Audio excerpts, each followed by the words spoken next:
This episode of Moving Panels is brought to you by Moving Panels presents Real Men of Genius. Real Men of Genius. Today we salute you, Mr. Mind-Reading Mutant. Mr. Mind-Reading Mutant. With your bald head and your fancy wheelchair, you're the telepathic titan who leads a school of gifted youngsters and probably the world's most dangerous game of chess. Checkmate Magneto. With your trademark cerebro and your uncanny ability to sense danger, you're the one mutant who's always one step ahead of the game, even if you can't walk. Wheelchair Warrior. And when the fate of the world hangs in the balance, you're there, rolling into action with your X-Men at your side, ready to face any challenge, as long as it doesn't involve stairs. Stairway to Nowhere. So here's to you, O Master of the Mind, because thanks to you, the world is a safer place. Mr. Mind-Reading Mutant.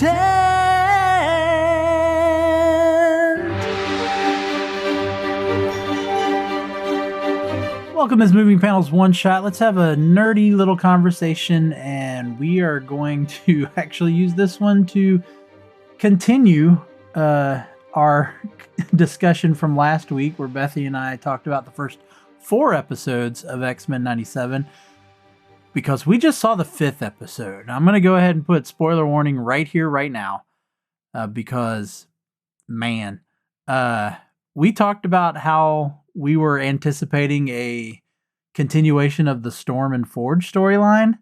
It was not that. Yeah, we did not get that. We got a semi-new story, or a continuation of the main story, I guess you could say.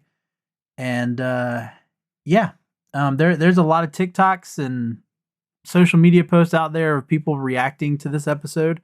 And of course, we're a few days, when this episode is being released, a few days after. So you may already know what has happened. But again, we are going to give a spoiler warning right now. So if you have not seen episode 5 of X-Men 97, stop this, go watch it, and then come back. All right? So where do you want to start? Should we start at the end and work our way backwards, or should we start at the beginning? Well, so let me ask you a question. Did you think that there was going to be, because there's another shocker that happens in this. Right. And that is when Jean Grey kisses Wolverine. Yeah, and honestly, that moment gets overshadowed by the ending, but thank you for reminding me that also happened. Yeah, I kind of think the same thing, that there's not enough people talking about that moment that happens in this episode. Because that moment is not as crazy as what actually ended the episode. Yeah, so just to go ahead and tell that part of the story. So Jean discovers that Scott has been telepathically having an affair with Madeline Pryor. Yes, although she kisses Wolverine before she's found this out. Really? Because that's like can't remember the order. The first time you see Jean in this episode, she's like in the water. Yeah. Working on mastering her abilities, and then she kisses Wolverine. Yeah, she's not, when we say in the water, she's like created a opening in the water. Yeah, and Wolverine walks out to talk to her, and pretty much Wolverine tells her how much he's always loved her, which we know from the original series, how big of a connection, the big love triangle that was. But that's not the big love triangle. The big love triangle is Rogue, Magneto, and Gambit. Right. And you get their backstory, which you had kind of talked about in the previous episode that we recorded. Yeah, we also get talked about things in the opening. During this opening, we get the famous shot, which I believe is from a comic. I'm not sure which comic, of Rogue actually kissing Gambit. And the way she does it is by putting her hand in front, gloved hand over his mouth. And then she kisses the back of her hand. And that's actually, I know that's something from the comics. I didn't look up which comic, but I like that they put that there because of then how the episode plays out. So Gambit, just like Wolverine told Jean how much he feels, Gambit let Rogue know. Because as we talked about in the last episode, Rogue is rekindling a relationship with Magneto. Although I didn't feel like really until this episode she was actually entertaining a relationship with Magneto. It was just like, hey, it's you. We've had a past. It's good to see you again. Yeah. And then this episode, it really starts to focus on their previous relationship, kind of how they left things open-ended. Yeah, because there's like this council at Genosha, which is where the bulk of the story takes place. And there's a council talking about Magneto becoming the leader, which I pointed out to Bethany. I love they said they decided on the name Chancellor. Yeah. And when they say that, you see Magneto's face. He and has a reaction to it. Yeah, you kind of see him wince a little bit. And I went back and showed that to Bethany because, there's Magneto's whole story with World War II, with the Holocaust. And of course, Hitler was Chancellor of Germany at that time. So that name Chancellor probably doesn't sit real well with Magneto. Right. He also probably recognizes the weight of a position like that, and if it's in the wrong hands, what that can do. Yeah. But they also talk about how he is going to make Rogue his queen. His queen. Or I think Queen was the title they used. Yeah, which they think is good because it'll show since Magneto is still having to prove himself as turning a new leaf, right? That having one of the X-Men by his side would be a good show of faith. Of course, this is news to Rogue, and so they have a conversation about it. Rogue has to think about it. Then they have the big gala, which is another major event from the comics that happens every year, and at the gala, in front of Gambit. Now, she does break up with Gambit before the gala. So it's not like we're dating and now all of a sudden I'm going to come out and kiss another dude in the air. Yeah, so they fly dance and then they kiss. Gambit then leaves because he cannot be there and see this. It's fair. They just broke up like an hour ago. Which then he doesn't witness Rogue change her mind. Right. Rogue then realizes this is not right. Oh, by the way, for those of you surprised, and I think I talked about this in the last episode, again, Rogue and Magneto can kiss because Magneto has this electromagnet field that technically is not really touching comics. So Gambit leaves and doesn't witness Rogue actually reject Magneto and choose Gambit. Right. Because then all of a sudden there is an attack of a giant master mold. Well, someone shows up first. Cable. Yeah. Yeah, so Cable shows up and Cable's trying to warn everybody that something's about to happen. He warns Madeline Pryor. He says, we've got to get everyone out. And she looks at him and she recognizes him and knows that is her son. And then when his time runs out and he's getting sucked back into the time portal, he actually says, "I'm sorry, Mom." It's very touching. Yeah, it's a cool moment. I will have to say, I think that is setting up that Cable and time travel will be a factor here. Oh. We will see. Because then, like I said, a giant master mold insect sentinel attacks, which is from the comics. So in New X-Men number 115 in summer of 2001, there is a giant bug-like sentinel that attacks Genosha, but the difference is in the comic book, it completely wipes Genosha out completely. You showed me those panels, and that was upsetting. Yeah. It was genocide, just straight up. Yeah, they show the population count like lowering from panel to panel as Xavier is actually witnessing it through Cerebra. But in this, it looks like not everyone is from Genosha is going to die, but there are a lot of deaths.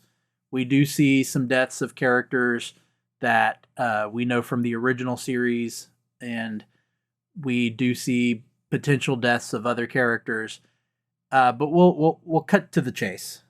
So at the end, you've got Rogue, Magneto, Gambit.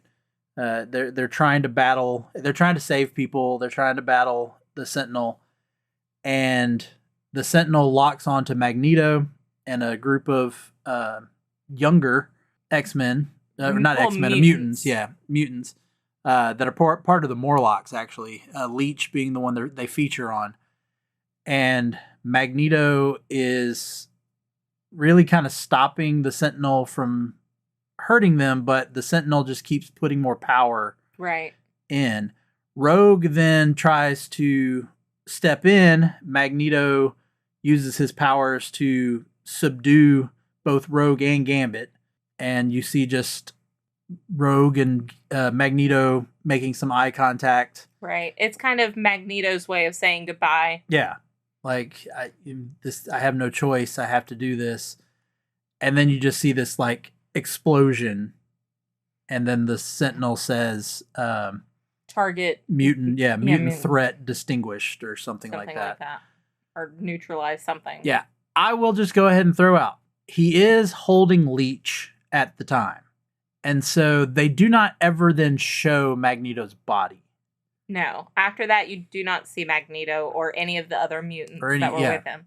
So part of me wonders if Leech, because of his powers, didn't absorb enough of Magneto, or maybe even the other mutants around them, absorb enough of their powers that the Sentinel no longer read them as a threat. Right.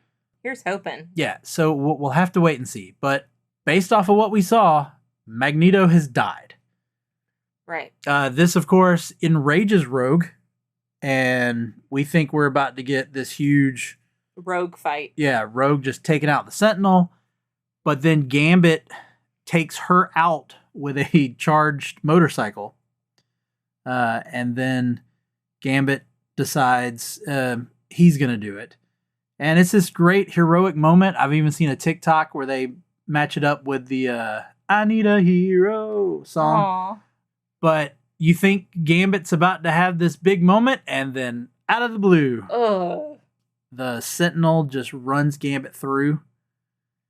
And it just, I mean, honestly, the episode just comes to a halt. Yeah. As soon as that happens. There's just a lot of, like, tension and all of it, and it just... High action. And then he is ran through by the tentacle from this Sentinel. But Gambit still has his heroic moment. Yes. The Sentinel reads again. And again, this is why I go off of that. It says, mutant threat terminated or neutralized. But he's not dead. Right. So the Sentinel's not looking at him as a threat, which takes me back to the Magneto thing. Right. Maybe Magneto is still alive. But of course, Gambit is not alive, not dead yet. He's still alive. And he's not dead yet. Yeah.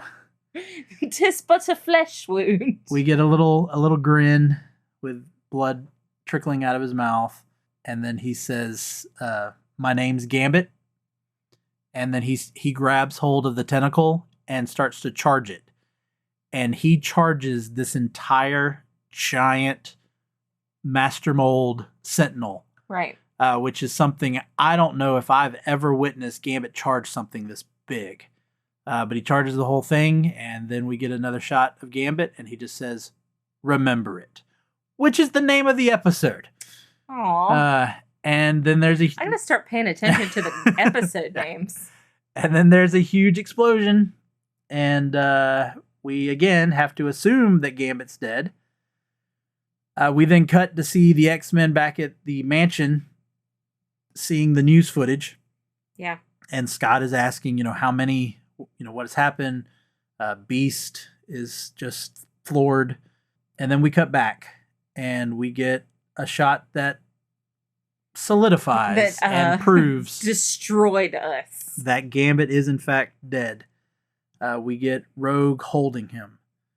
I will say this as a Superman fan, very reminiscent of the Death of Superman shot of Lois holding Superman. And to keep in mind, at this point, Rogue is in her gala gown, which she had which her she arms fully exposed. Yep. So she is skin on Touching skin him. holding Gambit, and then I just thinking about it. I don't know if I can say it. And then the episode fades to black, And all you hear is her words. and you hear her say, "Sugar, I can't feel you. I can't feel you." Can't feel you, sugar. And that's the end of the Yeah. episode. Like that is, it goes to, she says, "I can't feel you," with a black screen. Yeah. And that's what they did.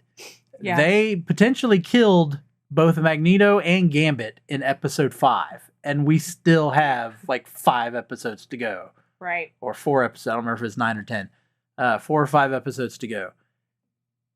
That was one of the most shocking things I have ever witnessed, especially in an animated television show. I mean, something that, and for those of us who grew up watching X-Men the animated series, like that's such a beloved character. He's he's so fun, and he is a character you really root for. So to have him taken out, when he was it was like kicking someone who was already down. Yeah. Like, but even the fact that he did it protecting Rogue. Yeah. Not knowing him. Knowing that Rogue had chosen him. Right. And look, I'm not gonna deny it. Like, I was boohooing. Oh yeah. I cry at everything. So yeah, I cried. Ruby does not cry when she watches television shows, and that made her cry. Yeah, so I have done a little research, that I could immediately after watching it. Did find out that the showrunner said that this was just the beginning. I don't know what that meant. I don't know if that means we're just going to kill some more people, or it means things are about to get even more crazy. I mean, set up your therapy appointments now. Yeah. We're about to go down. So definitely interested to see what happens in the second half of this series. Again, I think time travel is going to be involved with Cable. I mean, we got Bishop, who also does time travel. Yeah. I think there's going to be a twist with Magneto, and Magneto's not actually dead. But the thing is, they can't do the Magneto's not actually dead and then just do time travel to bring Gambit back. I think that's kind of a cop-out. They could. I'm fine with that kind of cop-out. I don't care. It's going to be interesting to see how this plays out and what ends up happening. I will say it's kind of vaguely implied that Nightcrawler is killed in all of this. You see him and you just see this like green flash, but they don't really indicate whether Magneto stopped the Sentinel in time before that death happened. Or was that, no, I think that was the one right before Gambit distracted the Sentinel, because the Sentinel goes from that green to the laser beams as it goes to attack Gambit. You know what else we haven't talked about is the little Easter egg you see in the sky at the beginning at one point. Yeah, so right as they are going to Genosha for, I think it's for the ball. There's a sky shot, and if you're not paying attention, you may not catch this, but if you look, the Watcher is watching. You see an outline of him in the sky. So what the plan is with that is also going to be interesting. Well, if you're right and they do a time travel thing, then it'll be something where maybe an alternate universe is created that he has to get involved with. And maybe here's what I don't want to see. What I don't want to see is this have some tie-in with What If. I really don't. Keep this X-Men animated series separate. Yeah. Well, I mean, with the Watcher already being in it kind of already ties it in. Well, yes and no. But yeah, so I don't know what much more we can say that we didn't already say in the previous episode. This is 100% a Baggett, 100% a show that if you're not watching. You know what, though? I'm going to go back. I'm going to change my mind. I don't want more of the Gambit, Rogue, Magneto, love triangle Just take that off the table. I take it back. I mean, I don't want more. I don't want it. Technically, Take you it have. back. They have taken it off the table. I take it back. I take it back. You take it off the I table didn't by mean killing to. two of the I three didn't- people. I didn't mean to. So, Well, like we said, I genuinely don't believe that Magneto was dead. I don't. yeah, I'm worried though. Gambit really is. Yeah. I really am. I really think they killed Gambit, and that he will not be returning in this series. Again, we'll have to wait and see. As you said in the last episode, with comic books, no one ever really dies. Yeah. So maybe he'll come back, but he'll be a different alternate universe Gambit. I don't see it. I don't want to see that. Yeah, we'll just have to wait and see. But we'll just go ahead. We'll leave this a short little one shot. We just, as soon as we saw that episode, I immediately turned to Bethany and I was like, well, screw whatever I had planned for this Monday. We're doing a one shot over this episode now. While I'm like wiping the snot tears from my face. Yeah. That was great. So there you have it. We had to get that in there. Again, if you listened to this and didn't watch it, shame on you. But still, go ahead and go watch it. I don't care if you've been spoiled. I think it'll be just as impactful. It is great storytelling. It is amazing animation. The just emotion that they are able to bring to this Animated Saturday morning cartoon is just unbelievable. So yeah. So go watch X-Men 97, all the episodes, and then just be gobsmacked when you see episode 5 for the rest of the day. Yeah. But we'll go ahead and wrap things up here. I'm just going to go ahead and end it. I don't really know what else to do. But for today, for Moving Panels, I'm Laramy Wells, and I'll see you on the other side of the page.